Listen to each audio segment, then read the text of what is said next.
Hey, laptop recruiter family, how you doing? Let me just straighten that up 1 second. Never ending, isn't it? There's always something. Right.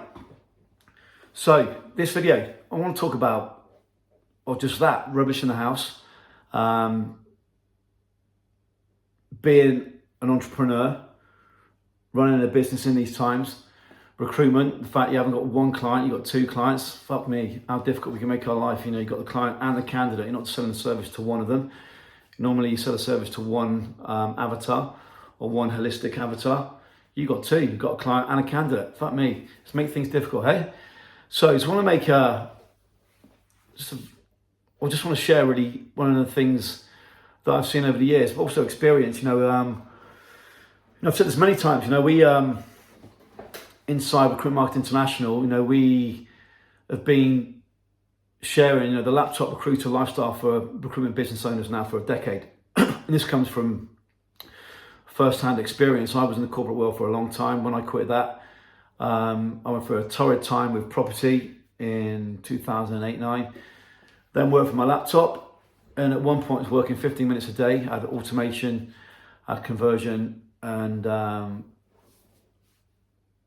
had sales coming in, and it was fantastic. It was great.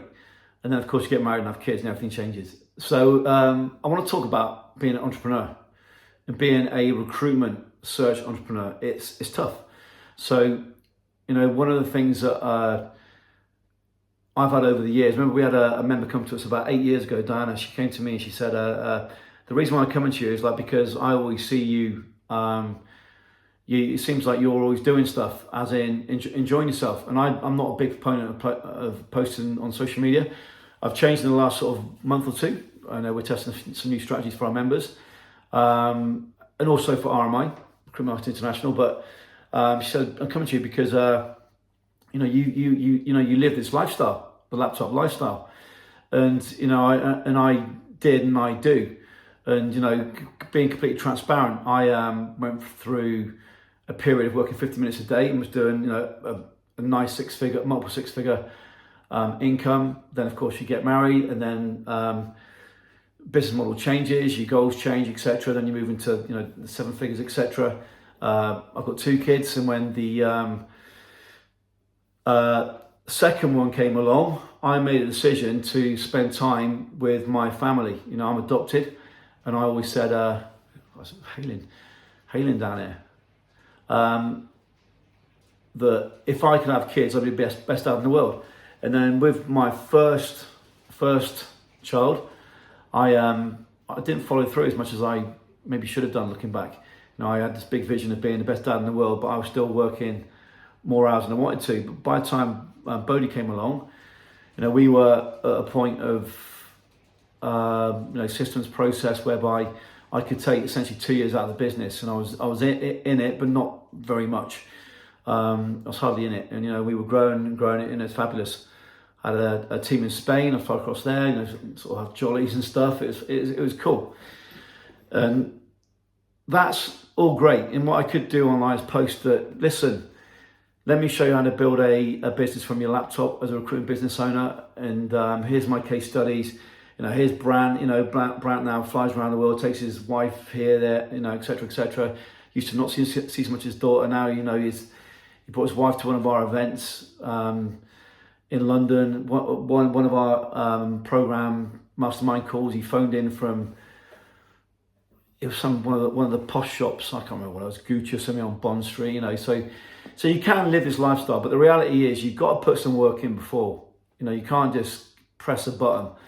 So when someone joins our mastermind program, we create a launch plan. We've had people go from 0 to 250 in 6 months, but they've also worked bloody hard at it, removing any BS of that. So being an entrepreneur is tough in recruitment, and for me, I had my toughest ever. Well, not toughest ever year in business. I lost everything. I said in property, 2008-9.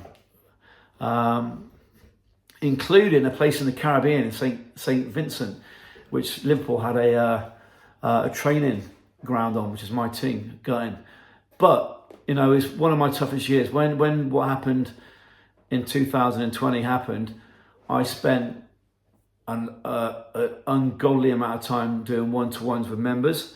And I rarely do that because we want to work in a group fashion, because if I help with a member, another 50 people can see it. Or if I help with a member and then there's another 70 on the call, 10 of them will say, right, I've been through this, and they'll come on the call and help. So this group environment is so powerful. It's like having 100 NEDs, people who've already got to 7 figures helping you. But I did a lot of one-to-ones here, and I'm still doing monthly calls, but did a lot of one-to-ones, and those one-to-ones, it killed me. And it killed me because 75-80% of those were nothing to do with recruitment, nothing to do with our strategies, nothing to do with automation, nothing to do with candidates, nothing to do with inbound, nothing to do with conversion, nothing to do with revenue, nothing to do with profit. It's to do with relationships. It was to do with divorces on the horizon. It was to do with addictions. It was to do with mental dysfunctions. It was all the other stuff. So this last year really amplified to me how difficult it is being an entrepreneur. And I went through an awful lot of shit, fortunately, over a decade ago. And so I having now gone through it, I know that will never happen again. So I believe being an entrepreneur is one of the bravest things you can do. In recruitment, even more so. And I think if you've not had that break, I won't say breakdown, I think I had a breakdown looking back. I wouldn't say I was over a cliff or anything, but compared to my usual self, I had massive, introversion and introspection on what the fuck am I doing? Am I good enough? But I think in this industry, in recruitment, you go through 3 phases. I think you've got Act 1, I'm going to start this business. I'm going to run this business. And that might last 1 year, it might last 10 years. Then Act 2, you fucking fall. Something happens, usually out of your hands, and everything fucking fucks up. Then Act 3, you come back stronger. And the reason why I say that, when I lost everything in property, I went to an event. There's a guy called E.T., the hip hop preacher, Eric Thomas, find him online. And he did an event in London, I don't know, 7-8 years ago. And, he's now talking to fucking hundreds of thousands. But I followed him and I paid to go on this dinner with him and inside one of the pods on the London Eye. And there was only 20 people there. One of them was 𝐿𝐿, which is one of my football heroes from Holland. So I'm there, fucking 𝐿𝐿. Also Sonia Luku, who played for Rangers, and someone else in the UK. But anyway, so it's dinner. I'm like fucking starstruck. And Eric Thomas is here, and I'm like absolutely fucking blown away by this. She's like, shit, I'm having this dinner. All this stuff's going on, and I'm like, fuck me, all these inspirational people around me. And then when I left there, I went to, I can't remember what station it was. I lose track. I lived in London for 10 years. Anyway, whatever station it was. And get this, when I bought all the property that I bought, which was in the multiple 7 figures, I read a book by a guy who'd done it before. And he's written a book since called A Bug-Free Mind. I strongly recommend. And essentially, I created all these spreadsheets and all these metrics around where I bought property. It doubled every 7 years in value. So it was no brainer. It doubled every 7 years in value. So where I bought these properties, I followed this methodology. Anyway, at this train station, the guy who wrote this fucking book on property and also one on the mind was there. And I went, hey, we had beers. So we had beers. And he was going through his own thing. I said, listen, where you are now, mate, is that you've got Act 1, you've done all this, you're going through Act 2. You're going to come back fucking stronger, which he did. And it's only when I verbalised that out loud, I can see my advice to him exactly was the advice that I needed for myself. So, you're a recruitment entrepreneur, and it's tough. It's also tough, though, working in a sandwich factory. It's also tough being a builder. It's also tough working in a quarry. It's also tough working in a Tesco's warehouse, which is like an Amazon, a Walmart warehouse. I've done all of those things. Did all of those either in my summer breaks or when I came back from university. I did them for going to London, going to Nomura. So it's all tough. So it's tough. So firstly, it's acceptance. It's fucking tough. Okay, it's tough. However, what you have got here is the ability to create wealth. I've got a text from a member of mine. He's on 800k now booked. We're in, was it now May the, what are we on? 3rd, 4th, is it? Maybe 5th, whatever it is. Booked. This guy was doing 80k 2 years ago. 80k. Now he's booked it, We haven't got all the candidates in yet, but that was getting it. But was was a problem before. So that's 10x. By month 5. So what changed? This changed. This changed. So being an entrepreneur in recruitment is fucking tough. But what I will say is this: number one, keep putting good stuff in. Good stuff comes out. You start thinking good stuff, and you start saying good stuff, and you do good stuff. Like on my walls here, I've got these Napoleon Hill quotes that fucking everyone takes a piss at me for, but at the same time, my mates, I come from a simple background. They take a piss at all stuff, but they also say, listen, you said to us years ago you'll bend the universe, and you did. I left home and said, right, I make 30 grand a month, did it. Then I said, I'll do this, did it. So this is massively powerful, more so than any strategy in the world.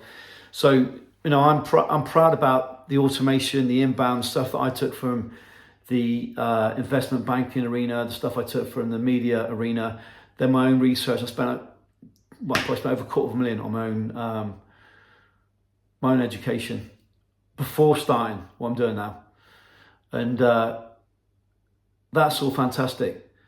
But it's only good if you implement it.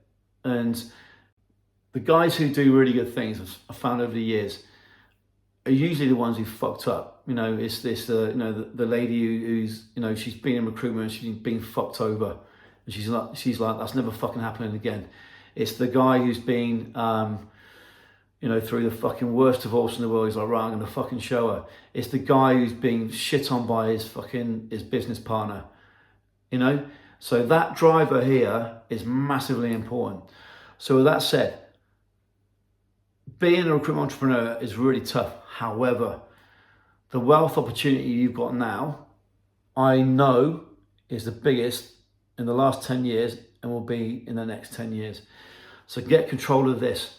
And, I say this to members, all the time. And, I've lived by this now fucking since going to London. Tony Robbins started off the whole process of shit, I control my fucking thoughts. Most days I fucking battle it, I'm fucking kicking the dog and whatever. But, you do control this, which means you control this, that means you control this, your actions. So know this, your daily habits and rituals are what are going to make you a millionaire or an 8-figure business, whatever your thing is. And what that means is, very simply, the shit you do every day. And you'll go through phases. Well, I go through phases. I'll go through 8 weeks of being fucking brilliant, militant. Then I'll go through 2 weeks of I deserve a treat. I've been so good, I deserve a treat. And then go on this fucking downward spiral of eating shit and whatever else. However, know this: you can change your life in 6 months. In 6 months, you can change it all. And if you take the view of, I've done a podcast on this 5-2 theory. That's not from Elon Musk or anywhere I can brag about. It just comes from what I've seen myself. 5 weeks of epicness, 2 weeks of fucking whatever, or 5 years. For me, it was 5 years of awesomeness, and 2 years of like fuck. But now I've seen this cycle, I understand now. Right, life is, you have this is going to happen. So make sure when you're on the up, you fucking leverage it, but be prepared for the down, because it's not going to be there forever. Just know the down is part of the process, but get this in shape.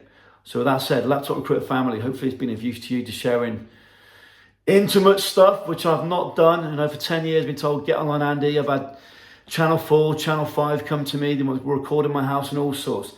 No, I want to be private. And here I am sharing out my guts. So let me know what you think. Big love. Speak to you soon, guys.